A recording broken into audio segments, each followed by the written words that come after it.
এত দেবো না, এত কি খাবে বলতো? হ্যাঁ, কি নিয়ে এসছো? হুম? কাটুয়া টাকা এত কি খাবে বলতে হবে? এত কে খাবে? জানি সুমিতের মা দিয়েছে, আমি কি বলবো?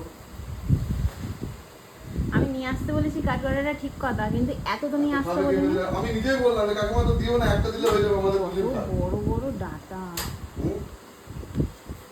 তো অনেক বড়, মানে একটা মানুষের হাইট তো। হ্যাঁ, ফের বলছে কালকে তুমি এই শাড়ি নিয়ে যাবে। আমি বলছি, না কাকিমা তুমি টাকা নিচ্ছ না, আসবো না। পয়সা নেয়নি?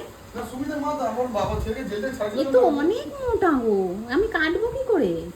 কচিগুলো কেটে নিতে বলেছে, বলছে বৌমাকে বলবে এগুলো ই করে দিতে। আর মানে আমি তো দেখলাম অনেক বড় বড়, মানে আরো শাক আছে, অনেক শাক আছে রে, ক্ষেত পুরো ভর্তি। একটু ধরো দেখি কত লম্বা। এদিকটা এদিকটা এদিকটা। বাপরে, এ তো তোমার হাইটের শাক। হ্যাঁ, তোমার হাইটের শাক পুরো। অনেক দিয়েছে, এত আমি তো খেতে পারবো না। কে খাবে? তোমার মায়ের না যে দিয়ে আসবো। মারা নেই, না তাহলে মারা গেছে। আমি বললাম যে কাকিমা একটা দিলে হয়ে যাবে। কই আমার বুড়ি কই? অনেক বড় শাক এনেছে।